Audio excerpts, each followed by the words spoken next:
Welcome to Live Your Best Midlife. I'm your host, Jill Lewis. Join me for inspiring pep talks and expert interviews as we explore staying active, feeling great, and embracing midlife adventures. Whether you're an empty nester, a pickleball enthusiast, or just ready to rediscover your vibrant self, this podcast is for you.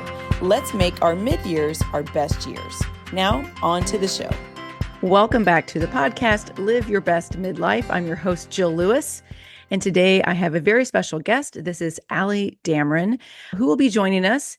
I wanted to invite Ali on the podcast because she is a hormone expert, and all of us in midlife are starting to realize how important these darn hormones are. What I find being a certified faster weight coach, a nutrition and fitness coach, is that women are absolutely willing to put in the work.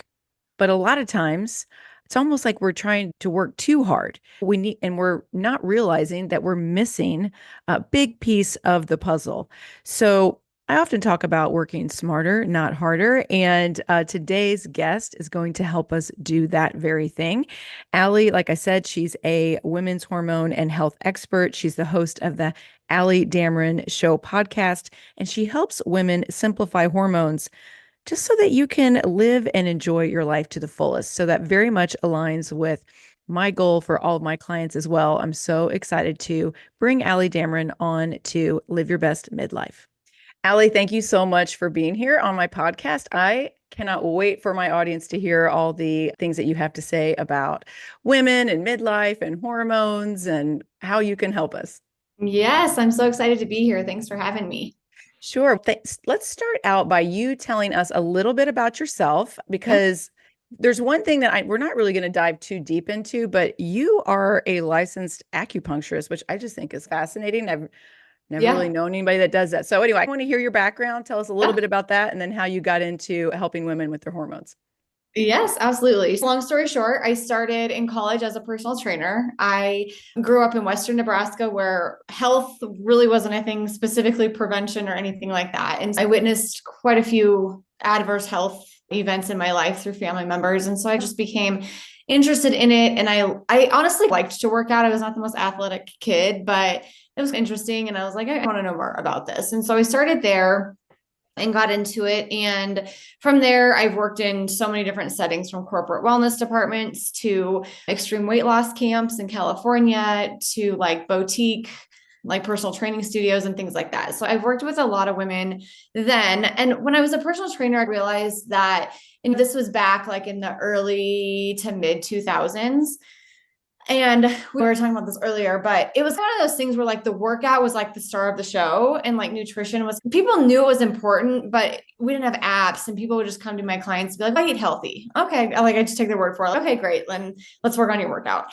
And over the time, I realized people were coming with like real things, right? They were feeling tired, and they were feeling like they couldn't sleep, and they were having heart disease and high cholesterol and autoimmune stuff and just all different things. And I had no idea what to do with that. And at the same time, I was I met some people who were interested and had grown up around like chiropractic and acupuncture and other modalities. And I was really interested in it, and herbs and things like that. And so, long story short, I went to an acupuncturist just to test it out for myself. And I went to 2 different ones over the course of several years, and they were the healthiest people I've ever met in my life. And they like looking like their skin glowed, and it wasn't makeup and they just looked so healthy.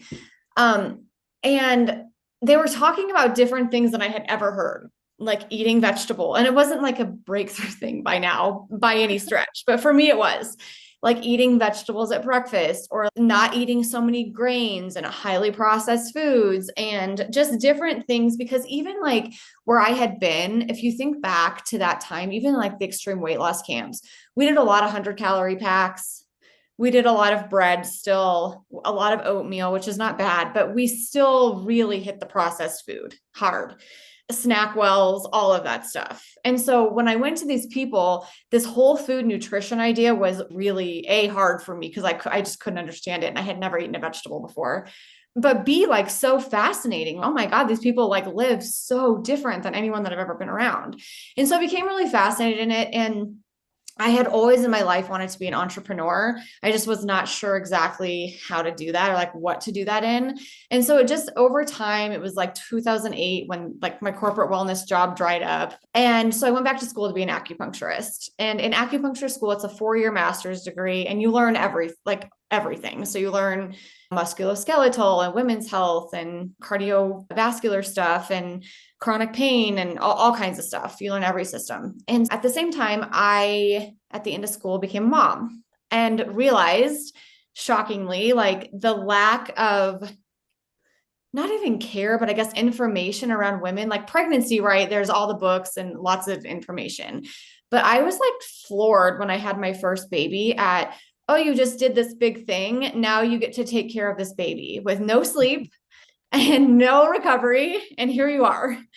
Yeah. And you don't know how to do it. You don't know what's going on. You don't know what's happening with your body. No one told you. No one told you how to recover. No one told you anything about it. And so from then on, I like flailed my way through my first pregnancy. And honestly, to be really honest, my second one too. And after that, I was just like, women like deserve more. Like we're Mm-hmm. raising kids. It's the biggest job, in my opinion, that women do. And we don't know how to feel good. And our hormones are a mess. And we're tired and cranky and anxious and overwhelmed. And that's no way to be raising a family and not fair to ourselves either. And so from there, I just became really passionate in helping women. I did a lot of fertility work in my office. I don't do acupuncture anymore. I'm solely online, but I had a brick and mortar up until 2020. And I did a lot of fertility, a lot of postpartum, and a lot of perimenopause in there. And I just feel every stage that I continue to go through, there's a lack of information about Yeah. it. And you're like, oh my God, what is this happening now? And no one tells you, and everyone's, I guess it's just normal. And so from there, I've just each step have really wanted to gain information and just help women through it, make them feel heard and validated. I think that would have been a game changer for myself. And so that's kind of Yeah. today. Wow. Okay.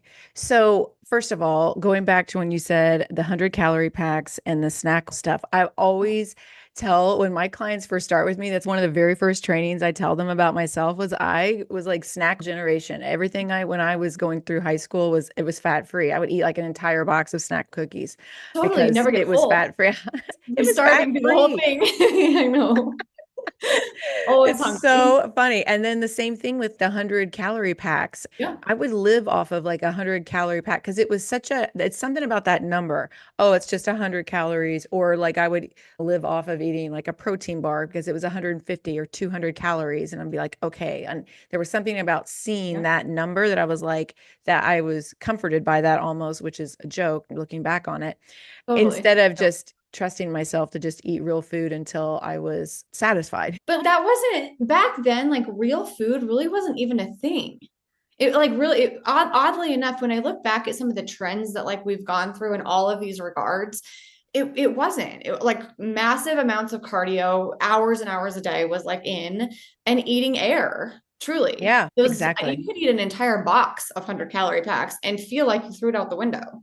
Absolutely. And let's be frank, there's not enough margin, I should say, in whole food nutrition for, people to advertise it, sell it, Remarkable. and whatever. Yeah. Yeah. What's marketable is all of the highly processed and all of the gimmicky like exercises and things to be doing. That's all To very some extent, it marketable. still is happening.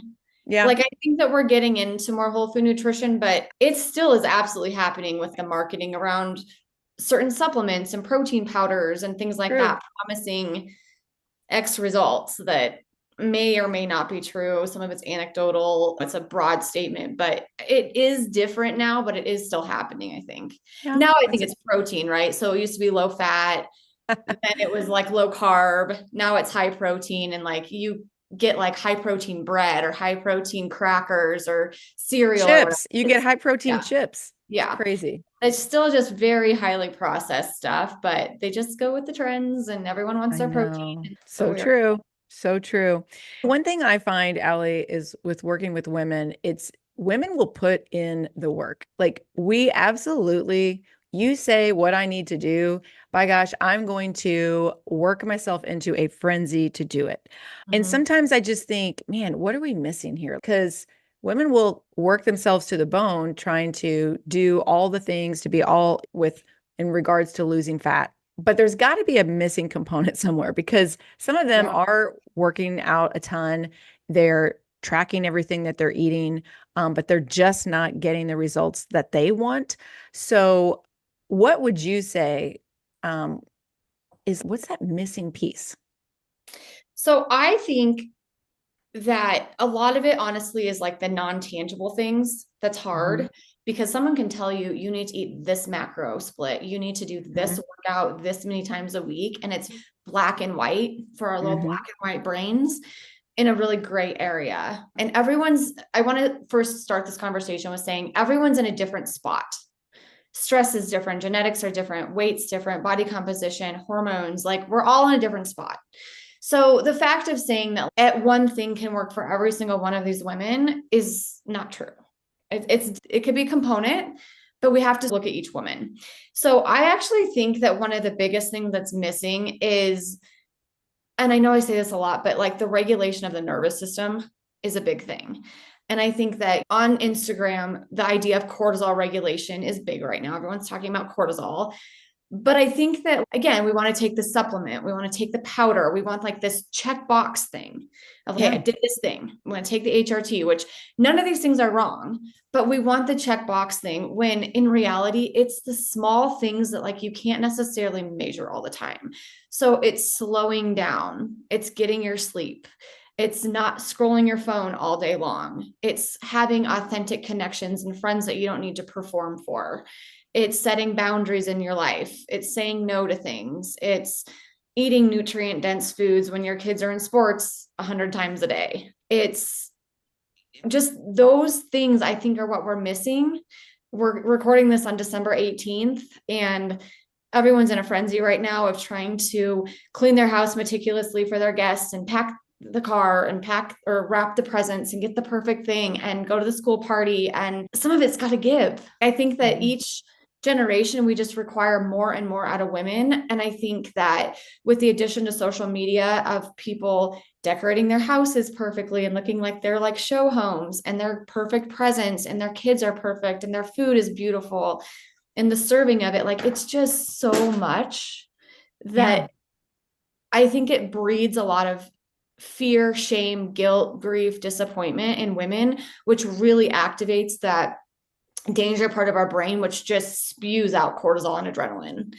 And when we're in a place of fight or flight, too much cortisol, too much adrenaline over time, our body changes from head to toe. Your brain changes. It shrinks something called your hippocampus, which is responsible for memory, word recall, emotional regulation. It turns off something called your prefrontal cortex, which is emotional regulation, logical thinking, memory, word recall, same sort of thing. It changes your blood flow. It increases your blood pressure. It changes your detoxification and makes it less efficient. It changes your gut health and your gut microbiome.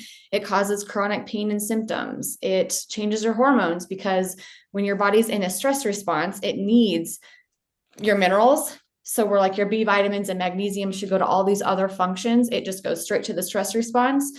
Progesterone is a big part of how we feel, especially if we're still having a menstrual cycle. And for those women who have heavy, short, clotty, crampy cycles, a lot of PMS, they probably have low levels of progesterone. And that stress is stealing as much progesterone as they're producing. So, all of these things that we come to sleep, your brain has to feel really safe to sleep. If it doesn't feel safe and it feels like it needs to be hyper vigilant and on high alert, sleep's not going to happen. It's going to be real tough to get good, deep quality sleep. And so I think that so many women are struggling with these things and want the answer. And I get it. You want just one answer, do this thing, and I promise it'll get better. But it's a combination of like how you're living your life that creates that. And I know that's a hard thing. And that's what I work with women on. I ask them so many questions about, are you a perfectionist? What does your family life look like? What's your food look like? What's your eating habits look like? So many things so that we can figure out like what are going to be your biggest dial movers. So instead of you're scrolling the phone until 10, 11 p.m. Like we set boundaries. Okay, 9:30, that phone's got to be off. Like doing things like that are truly like such game changers. And I think that we forget those things. Yeah, like so many women, and I include myself on that. You want it to be like, oh, what's missing is you need to be taking magnesium. Boom. Okay, done. Did that. I'm like Okay. that too. Now what? Now what? I did that. Nothing's happened. Okay. Now what? Now what? Okay. Now you need X amount grams of protein a day. Okay. I will do that. Okay. Now what? I'm still not feeling any different. And when you said Mhm. nervous I system know it's a mouthful. dysregulation, it's a Yes. mouthful. Yeah. So all those things that you're talking about, that would be a description that all falls into that dysregulation of your nervous system. Okay. Mhm. Got it. Yeah. When your nervous system is, I don't even love the word dysregulation actually, because honestly, our brains are working flawlessly. Like it's Okay. not working against you. It's there to protect you. It's there scanning your environment, thinking, oh my God, there's a lot going on here. This is a really dangerous life environment around us. Mm. We need to protect her and produce so much cortisol and adrenaline to help save the day. So it's actually your brain working flawlessly. It's just not working optimally. We want it to be in a rest and digest state more than we want it to be in fight or flight. And it's perfectly normal to alternate between each state all day. So this idea of, okay, I got to be perfect with my stress. And because, the same thing that like got us here, people use to heal and try to get us out of it. And so they're like, okay, I can't handle any stress. I'm going to go to bed at 8 p.m. I'm going to do this. The same sort of thing is what you're talking about.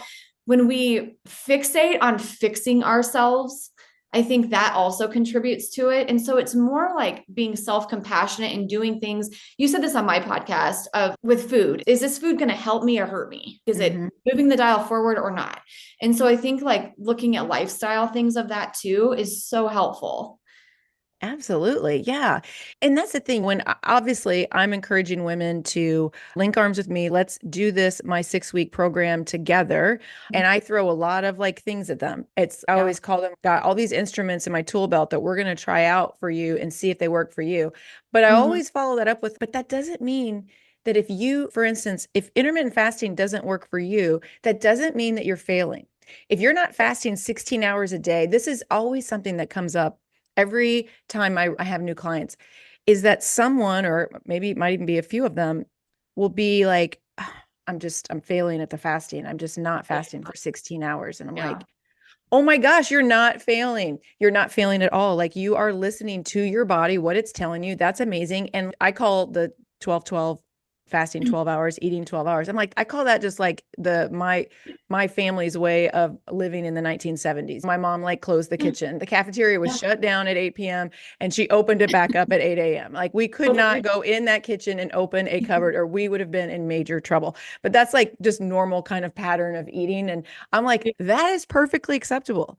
You do not have to do 16 hours. And so I do think that we are just so programmed to be so extreme because, man, like I said earlier, we will do the work. We absolutely. So it's never a question of, I never think, oh my gosh, this client's lazy. They're not. I'm like, no, you've got a lot on your plate. So what can you do? Instead of focusing on all the things that you're not doing, let's focus on what you did do. I had a client call earlier today when she was like, last week was terrible. I had to work late and the traffic was terrible. The weather was bad and because I didn't get all my workouts in. And I'm like, okay. I'm like, how was your food? And food was awesome. Food was great. And I was like, you crushed the week. Yeah, totally. Absolutely. I see this happening a lot where when we start to not feel good or we start to gain weight or like low energy, insomnia, hormonal stuff, we think like we like fight our body, right? We like hate our body and we're critical of it. And why aren't you working? And why aren't you losing weight? And you're so fat and all of that stuff. And to your point, even with the fasting, I think that if we can start to work with our body versus resisting to it. So if your body's saying at a 14-hour mark of fasting, like I'm starving, I'm starting to get jittery, I'm getting anxious, I'm getting fatigued, like that's your biofeedback and your body's way of communicating. And so we want to honor those things. And I actually think that not paying attention to impulses, like this is going to sound ridiculous, but like needing to urinate, being tired, needing to eat, being thirsty, like needing to move or stretch when we're sitting working and we won't get ourselves up from the computer. Listening to your impulses and your body's biofeedback and like honoring that is building such a great sense of trust between the two and will really send a message that you're safe to your nervous system. So I'm like, you know what? Let's do a daily 12 fast. I agree with you. And listen to your biofeedback. when do you want to eat? What does that look like? Do you feel good when you do this? Do you not feel good? And it's not a right, wrong. It's just, let's listen to what's happening, because due to cortisol and adrenaline, everyone's biofeedback is going to be different. And I think that one thing that women are really good about is when we're already like a little stressed with the kids or home or work or whatever, like then we'll add like another stressor, right? Because then we'll start like self-sabotaging or all or nothing. And then we'll like overeat, and then we'll add like a HIIT workout to make up for it. And then we'll add like a longer fast. And it's just, if you think about it as math, you're just adding stress to stress.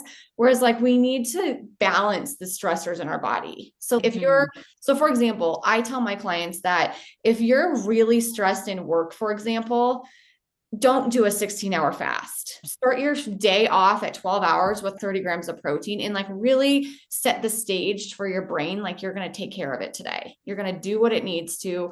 We're going to start on a good kind of foundation. Yeah. If you're not stressed and you're feeling like really great and you're calm and you're not tired, you can push that fast longer. But again, always going back to, do you know Jade Teta? Oh, I feel like I know that name. I've probably seen it on social media. Yeah, he's a naturopath, and he coined the term Shmeck and Check, which Shmeck is sleep, hunger, mood, energy, and cravings. Okay. So those are the 5 things that you listen to daily or after each meal. And if all 5 of those are in check, you're feeling good, you're doing a great job. If Say those again for us. So it's sleep, hunger, mood, energy, and cravings. Love it. So if you have a big energy crash after you eat, let's go back and let's look at timing, and let's go back and look at what you ate. If you're feeling never hungry, same thing. We got to change something up. If you're feeling like you can't sleep at night when you maybe do low carb day, maybe that's somebody that's super stressed, and carbs actually lower cortisol levels. So for people who are really stressed with high cortisol levels, they probably need some carbohydrates depending on timing and things like that. Those are the 5 areas. If you're feeling hangry, let's go back and look. What did you eat? What were the timing intervals of it? And that can give us really great biofeedback, because we want those 5 things in check. That means that your metabolism is hanging in there. It's happy. We want a happy metabolism. If you have an unhappy metabolism, you're storing fat. Yeah. Yeah, absolutely. What else do you think is with regards to metabolism? Because in midlife, it can feel like your metabolism was just humming along like a Ferrari. It was cruising, it was fast, and then all of a sudden I always call it like an old rusty bike. It just literally is like breaking down, barely running. Right. Or I hear a lot of women say, oh my gosh, if I even just look at a pan of brownies, I'm going to gain 5 pounds or something. As far as like metabolism goes, what are the heavy hitters to keep those fired up in your opinion? So I think muscle is a big thing. I know you talk about that too. Muscle is the key to like the fountain of youth, anti-aging. Yes. It's really metabolically active tissue. So the more muscle you keep on your frame, the easier it is to stay in shape. You can go on a girl's weekend and not come back and gain 5 pounds. And I think that's something that I could go into this all day, that women are scared of. We don't know how to do. We still have women that are lifting 10-pound dumbbells. Your kids are heavier than that. Your grocery bags are heavier than that. We got to put that stimulus on your muscle. And lifting heavy is relative to everybody. There's not like a certain benchmark for sure, but we want to really just get that good stimulus to get those muscles built. So I think that's a big one. I think that stress is another really big one. Again, when we're working with fight or flight, high cortisol levels or low cortisol, a lot of adrenaline, fat is so protective to your brain. Your brain is going to hang on to that fat like it's no one's business until it feels like it is able to let go of it. You're going to be fed. You're not going to do hours of cardio. You're safe in your environment. And then it will start to slowly release things. But if it's feeling scared and fear and you're in this dangerous thing, it's going to hang on to that fat for all it's got. So I think that's a big one, stress and cortisol, which this kind of goes along with that, but hormones and minerals are another big part of that. So minerals are basically like the little spark plugs to help things like your thyroid and your gut health and digestion and all of the hormonal production. And like I said earlier, when we are in fight or flight, they just churn through those minerals. And you don't sodium, potassium, magnesium, calcium, B vitamins, like all of those and more. I see women all the time that are just depleted. Their minerals are low. Their hormones are low. Everything is just really low. They're like running on fumes. and they're unhappy with their body composition. They're gaining weight in the middle section. It's the same story. So I think all of those things, I think hormones do play a role too. Estrogen certainly makes us more sensitive to carbohydrates and insulin. And so when you go through the end stages of perimenopause into menopause, you lose that estrogen. So I think that impacts it a bit too, which is where eating protein and building muscle helps to create that stimulus that we need that estrogen used to provide. Totally. Yeah. Can you go back to, I think that's one thing that women just don't even realize when you were talking about the minerals in our bodies, that when we're in this state of high stress, that we're running through those minerals like crazy. I don't know that I've really ever thought about that either. So is it the answer just to keep putting more supplements into our bodies, or is it really the answer is more like we got to get rid of the stress? Both. I think initially, so when we talk about stress relief and reduction of stress, I think about it more as thought management.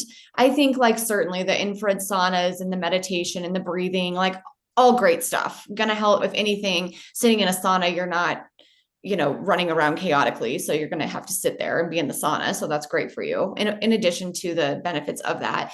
So I think that all the typical things that people are talking about, all great things, the cortisol cocktails, those have a lot of minerals and things too. But I think I'm a fan of getting to the root. I've gone through a long journey of figuring this out for myself, actually. And I think that stress management is thought management. When we're constantly in self-criticism, putting a ton of pressure on ourselves, worrying and being fearful of everything around us, having a lot of catastrophic type of thoughts, which I guess would go with the worry fear. Those are the things that keep your brain in high alert. It's like your brain's like your home security system, and it is scanning around. And those self-critical thoughts, it's going to be like, oh my God, are we going to have to leave the pack? Because we're evolutionarily wired to be together in a tribe. And so if you're self-critical or somebody else criticizes you, that's like threatening to that evolution that we have. And so your brain is, oh my God, we can't do that. And so I think that definitely keeps the brain in a state of really high alert. We've watched it on functional MRIs. Wow. So there is science behind this too. It's absolutely fascinating. So I am such a fan of teaching my clients the 3 steps to self-compassion, to catching their thoughts. So instead of the all or nothing thinking, oh my God, I ate this cookie, I need to eat 6 now, I screwed up, I ruined it. That's just really, again, so self-critical and really buying into these, we call them cognitive distortions. So I really teach my clients like mindset work. How can we give yourself messages of safety?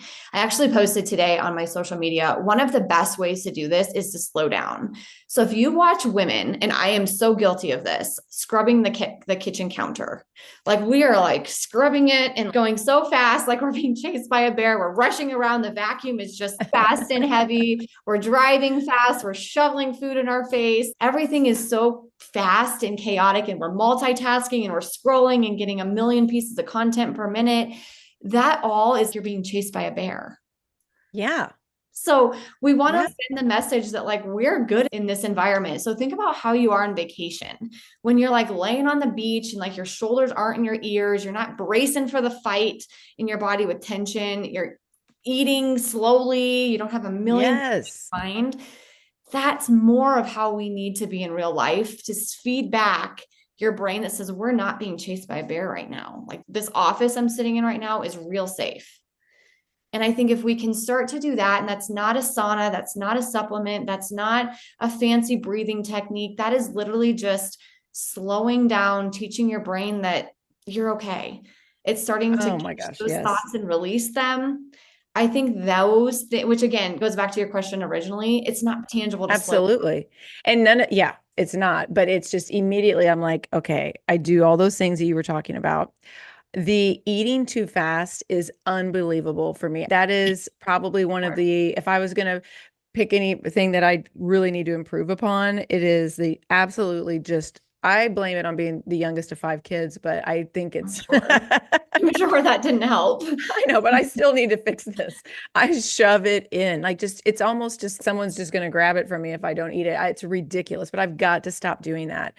The other thing that you mentioned that I think, oh my gosh, the thought on with thought management is even though I'm an empty nester, a lot of my audience is empty nester. It's not like we have kids right here that we're trying to make sure that they're not going to get out of the house and maybe drown in the pool, or they're not going to get run over on their bicycle or things like that.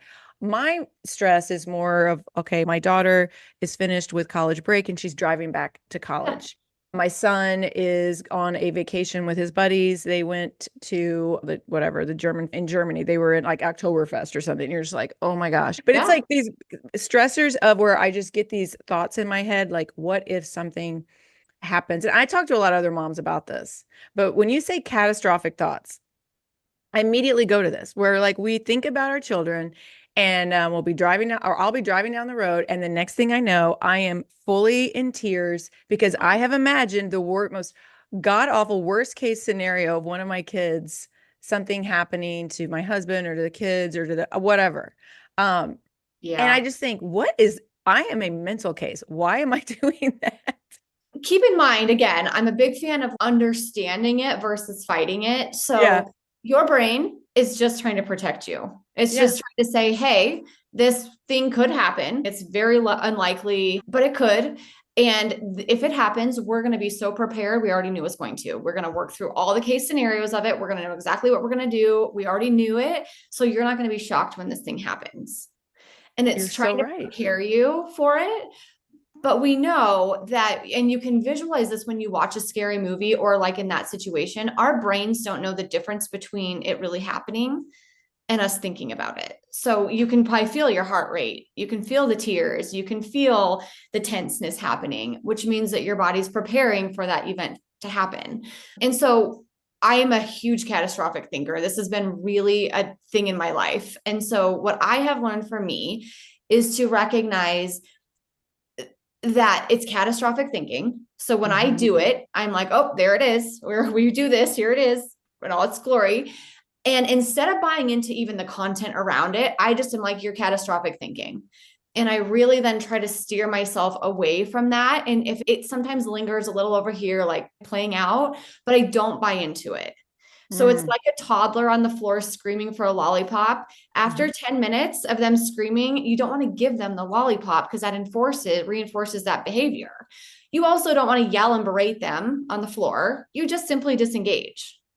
There you are. When you're ready to stop, we'll talk. Not a big deal. So that's what I think about when thoughts happen. Instead of buying into it and convincing yourself like, oh my God, that's not going to happen. Stop. You need to stop thinking this way. It's not going to. That's like reinforcing it because you're giving it power. You're engaging with it. So you don't do that. And you don't criticize yourself for having the thoughts because we have 70,000 different thoughts a day. We can't control the thoughts. They're going to come. Some of them are more sticky than others, but we simply can learn. We can rewire our brain to the functional MRI I was telling you about, and you can disengage. And it doesn't get out of the content. Don't even buy into the content. Just say, oh, there it is. Catastrophic thinking happening. I just love that I have a term for it now. Instead of just being like, okay, I'm a psycho. I like to think of worst case scenarios for all the people that I love the most. Where it's like wired in moms. It's wired in us. We have like DNA of our children when we are pregnant with them, and it never leaves, I don't think. Hey, podcast listener, if you're inspired by today's episode and you're ready to take your health journey to the next level, join me for the upcoming round of the Faster Way to Fat Loss. This isn't just another program. This is your ticket to sustainable transformation. We combine strategic nutrition, effective workouts, and my personal coaching to help you burn fat and build lean muscle. No more guesswork, no more frustration, just real results. As your certified coach, I will be with you every step of the way.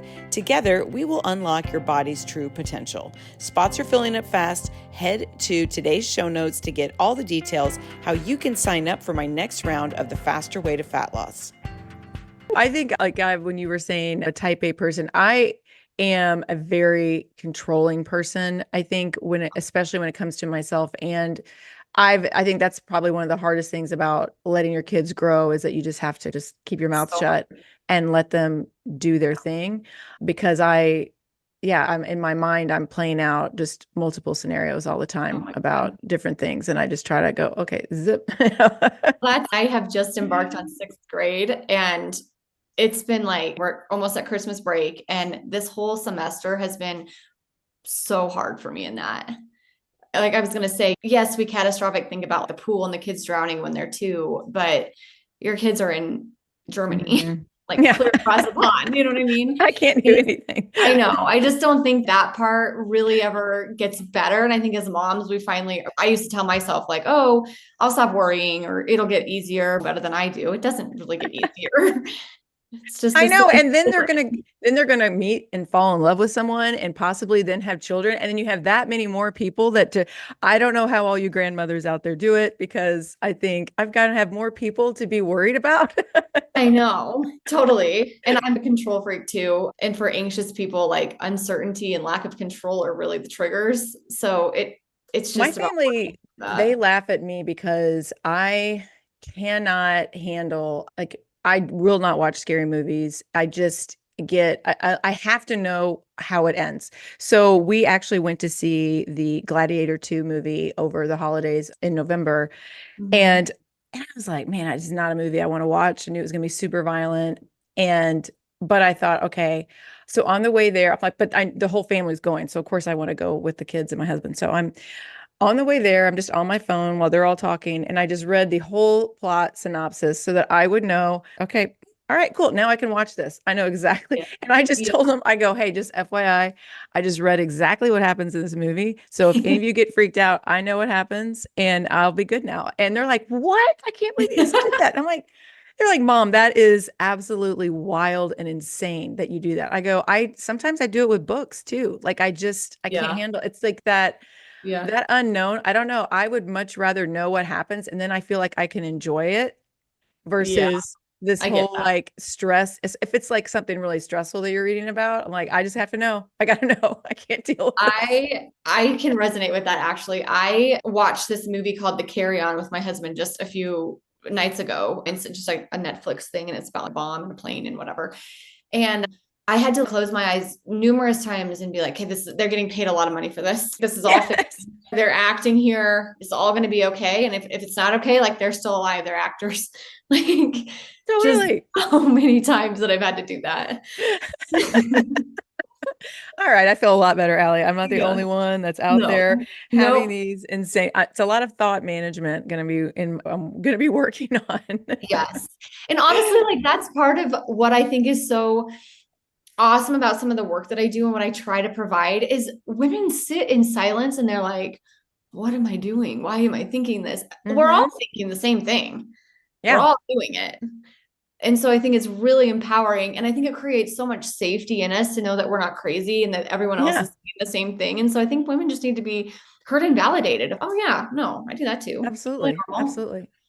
Let's shift gears a little bit. I want to hear what you have to say about women and their hormones, because that's such a Yeah. topic of conversation with me and my clients. For me personally, I'm in perimenopause. I switched. I was still seeing my OBGYN that delivered my daughter 22 years ago. I was like, I feel like I should, and he's great. I mean, he was amazing, but I just think he was great at delivering babies and keeping Yeah. her and me safe during that process, where I was like, oh, I think I need someone that's more focused on women and going through hormonal changes in midlife. So I've done that and I've been getting my labs done and just started doing some HRT. Again, when Ali said earlier, everybody, it's not like it's not just the one thing that's going to work. It's all these things. So HRT is like one of many things I do Totally. to keep my body running optimally. But I'm Yeah. just curious, what advice do you have for women that feel like, I don't know, something could be off with my hormones. Like maybe they're in perimenopause or they're already like they've gone 12 months without a cycle. What's your advice for women? Yeah. So I have what I call like the five pillars to hormone health. And Hmm. I think HRT, we can get into as much as little as you want to. I'm a fan, actually. So I want to just put Hmm. that out there. But I think, and I read this thing earlier today too, it's not an or HRT or eating healthy or Mm-hmm. exercising or lifting or any of that stuff. And so the 5 pillars that I have are, again, going back to nervous system regulation, because if we don't have good nervous system, like even things like hot flashes, the autonomic nervous system is responsible for temperature regulation. And so if I have a patient, for example, who we've gotten their hot flashes under control and they have breakthrough, first question I'm asking is like, what's happened in your life? Like stress, is it higher? Anything transitionary? Even if it's a good stress, is something different there? Because that's a big thing. So I always work with them on this thought management, slowing down. And again, everyone's different, setting boundaries, technology, all of those things, because I think that we got to be in rest and digest for this to all be okay. We know that through perimenopause is about 2 to 12 years before menopause. Menopause is 1 year without a cycle. And we know all women go through this fluctuation, right? So estrogen and progesterone go on this big roller coaster for several years to eventually peter out at the end where we don't have a menstrual cycle and then everything's really low.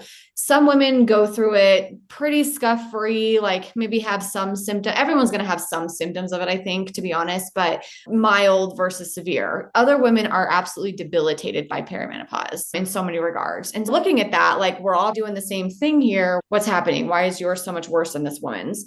And I think the answer to that can be a lot of things. I think genetics, but I also think the nervous system is a huge component of it. I also think that in our environment, like for people with fibroids or polyps or cysts, I think we are exposed to a ton of things that look like estrogen in our body, pesticides and toxins and plastics and those types of things that are creating more women to deal with those types of things. I actually read something yesterday that 75% of women will probably get a fibroid at some point in their life, which is really a lot of women. Yeah. So I think all of those things are important. I think that the second pillar is nutrition. It does not have to be perfect. You don't have to eat all organic and never processed, but I do think that, I'm gonna be honest, I do think the window of error closes each decade for us. I think that we do certainly need to pay more attention to it and have less room for error to feel good in our 40s than we did our 20s. Sure. And I think one of my biggest problems, and I'm going to be totally transparent, is I live with 2 growing boys and a husband who trains for marathons. And like, I eat what they eat a lot, not always, but they eat so much more than I do. And I feel like I'm eating like a bird, and still at certain points, like I've gained a few pounds and I'm like, my God, I eat so much less than they do. I can't eat like that. They're growing boys and they're super active. My husband obviously is really active and I'm not that active. It's different. And so I do think that's hard for a lot of women to watch that and just have kind of the candy and the cookies and things like that around more often. And I always do talk about this with women. So a lot of women obviously think back to their 20s and they're like, I want this goal weight of my 20s. Now, A, your metabolism was a bit different. Your muscles were different. But B, I think a lot of people go back to before they had kids. And I know for me, before I had kids, I didn't buy candy and cookies and crackers and all of that stuff. It just wasn't in my house. I also was walking on a college campus all the time and working out too. It was not the same workout, but I was a lot more active in my 20s than I am today. I didn't work at a desk. And so I think that looking at all of those things too, I think that I'll speak for myself. It's been like a little bit more of a slippery slope and like having some of that more processed food in the house. Oh my gosh. I think it's so much easier when your kids are gone to be healthier. Of course, when the kids come back, they're like, where is the food in this house? Now I'm like the old couple, but we just have ingredients. We don't have the food, but like I have to totally go and get all this stuff when they come in, but it is so much easier. It's so much easier. And you're right. Like husbands do eat so much more. I laugh at my oldest son. I've never seen anybody eat as much food. It's an insane amount of food. And I always feel sorry for his girlfriend because I'm like, I don't even know how that would be so hard to live with somebody that ate that much. He's like super fit, you know? I know. It's hard though, right? It's so hard. We were going back from a basketball game and they stopped at In-N-Out. And I was like, I ate something from there, but they're just like going to town with the fries. And it's just, not fair. It's tough. I know. It is. But I do think it's something that we got to talk about because it is kind of the truth. And what you were saying from the age 20 to 40, and then think about like how much less you're moving at 60 because you're no longer running. Like I was just telling some clients the other day, I go, we don't even realize how much less we're moving.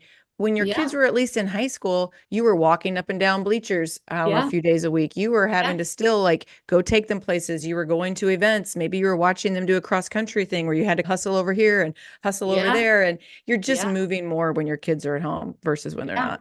Yeah. And I think you get this too. Women are like, I haven't changed anything. But when you start to look at the little nuances, like there are changes.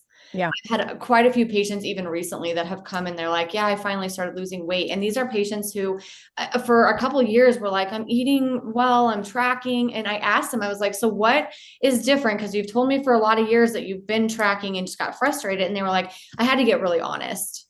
I had to be honest that like I was eating some candy. I was eating Yeah. like little bites, licks, and tastes of things. And that's, I'm again, totally transparent, but that's my thing too. If I start to feel a little bit more fluffy, like I got to really check the bites, licks, and tastes and just eating off of their plate. That's the thing. That's always the dial mover for me, either direction. Um, Absolutely.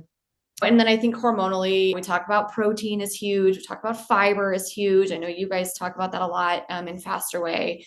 Healthy fats are huge for cholesterol, brain health, hormone health. Your hormones are produced from cholesterol. So we want to, I know everyone's worried about their cholesterol, but you have to eat some too. Those healthy fats are imperative.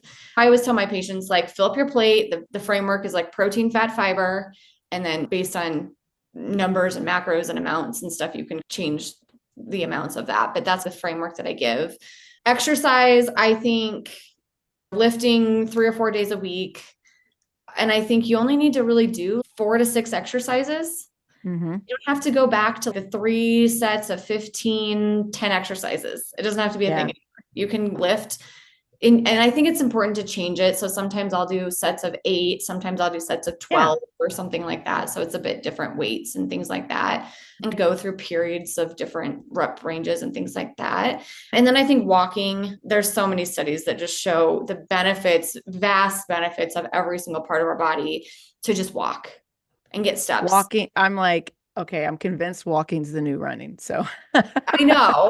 Me too. My son did cross country or track at the beginning of the year. And so he was really into kind of like distance running, and his dad obviously runs marathons. And so I started again.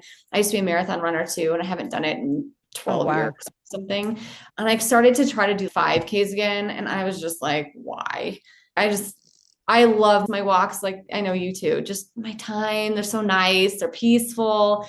I'm not doing this anymore. So no worries if you like to run. If you enjoy it, it's cool. But right. But if you don't enjoy it, that doesn't have to be a part of your life. There's a lot of other things you can be doing. Totally. I do think with that said, and one of the reasons that I started it was because I realized that I was too young to not be able to do it anymore. And so I do think that once you get into like your 40s and 50s, it's like a use it or lose it thing. Yeah. So I do think it's important to stretch, do some functional movements as well as strength training, moving in different planes, working on some power. So like making sure you can jump, or I do a lot of yielding exercises. So falling and then stopping, power, things like that. Because Absolutely. I do think that you use it or lose it. And I am too young to lose it. I don't want to. 100. Yes, absolutely. With the clients that I work with, we're doing like, ideally, they're doing 3 days of strength training. I try to encourage them to do 1 day of sprints or a hit and like sprints for people. Like, I know I just said, I think walking's a new running, but like for sprinting, doesn't have to be running, sprinting. It could be just anything that's all out for 20 seconds and then a calmer pace for 40 seconds. And if you just did that 5 to 10 times, it's literally the fastest thing. It's a great fat burning workout. I do think that there's a lot of benefits to that for sure. Yeah. You could do burpees if you wanted to. You could do 100%. Like you could rowing. You could do box jumps. Yeah. Rowing would be, oh my gosh, that would be a great one. Yeah. Really hard. I think sleep is a big one. And I know it's Yeah. interwoven into hormonal imbalances. Sometimes you can't sleep when your hormones are imbalanced or you're stressed. So I always we work on it obviously and get that under control, but sleep hygiene, at least if you're not sleeping, like work on getting that phone away, work on winding down, work on getting your room dark and cool, do some good sleep hygiene stuff in the very least. And then the last thing I think is supplements, vitamins, herbs, HRT, like things to support your body. What does your unique body need to feel good, function well? And I think there's not a one size fits all for that or a right or wrong. I think it's different for every single woman. So do you recommend do you recommend like lab work, the Dutch test? Like what's your preferred go? Honestly, I think there's different candidacies. So I do all of them. Hmm. And it just depends on what we want to know. So, like the Dutch test is a dried urine test for hormones. It tests your cortisol. It also checks melatonin, and there's a gut health marker. There's some B vitamins on there. It's a really comprehensive, great test, and it's great for so many women. But it doesn't have to be like there are times that I don't recommend it. If we want to know like egg quality, like how far are you into perimenopause? Hmm. It does not Hmm. check like your follicle stimulating hormone or luteinizing hormone. It does not directly check your insulin, blood sugar, or thyroid hormones. And so if we want Right. to know those, there's other either home-based or Quest Labs. I use them a Yeah. lot too to get blood work. So I do think everyone asks me like what labs and what supplements. And I get that everyone wants that, but we got to know what we need to know. Yeah. Sometimes Like lipid people have panels. people have different symptoms and everyone's just so individual. So I love that you are really working. It's not like you're just giving everybody the same thing. No, and honestly, is if you talk to people long enough, like with cortisol, for example, there's a lot of symptoms with that.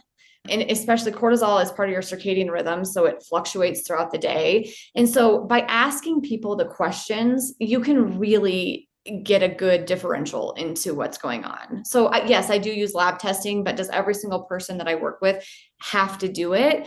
Not always. Sometimes we Hmm. start with the thought management. Sometimes we start with let's sleep. Sometimes we start with let's get protein and let's see then what changes so we can get a new baseline for you. That's great.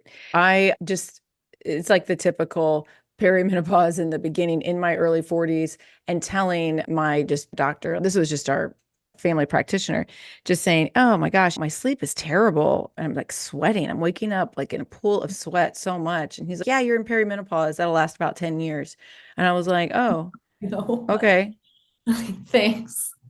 That's it. I That's know. just what you do. And so I just think I hope that by the time millennials are like my age, that we're going to have this figured out I hope because so too. it's, to me, it's wild that all these generations of women that have experienced this just didn't really say anything and it really wasn't talked about and out in the open.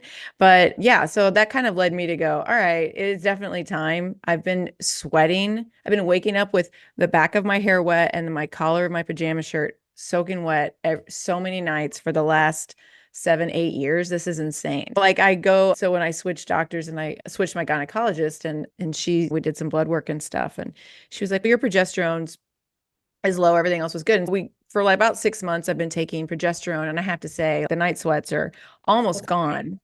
And I sleep like the dead. I just hate to say it, but I feel so braggadocious. I wear an Aura ring, and my score is like in the 90s every night.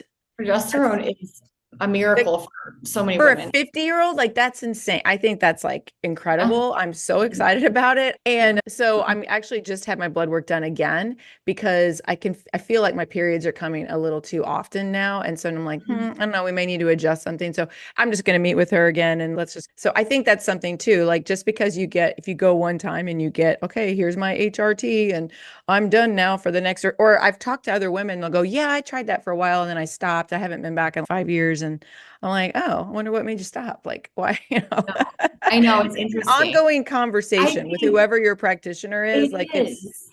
it's because it changes so much. It changes so much, especially if you're still having a menstrual cycle. Like those hormones are on a roller coaster all the time. Hmm.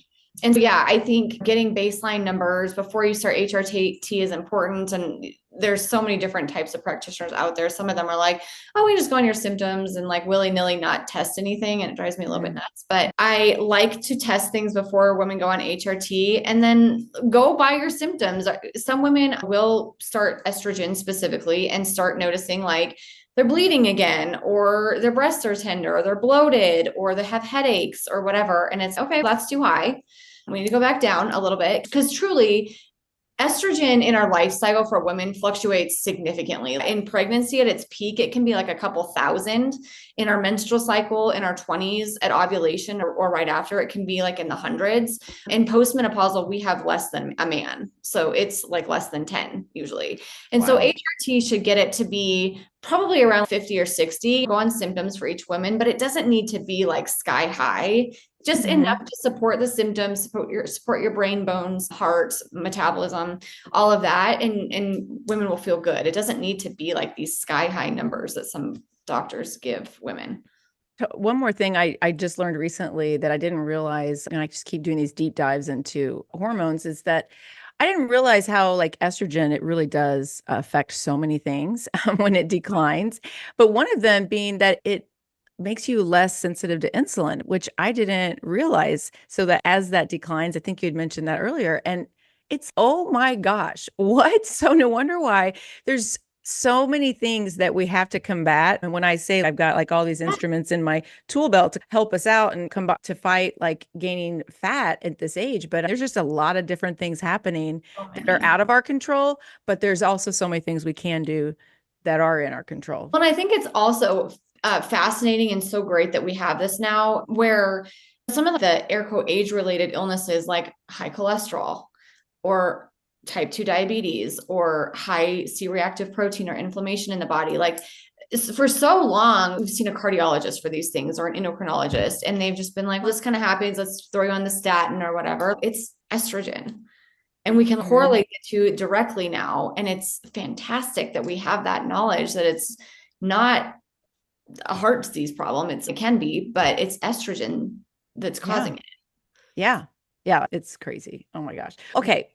I've kept you so long, but this has been so amazing. And I hope everybody out there has got so much out of this, because I know I have.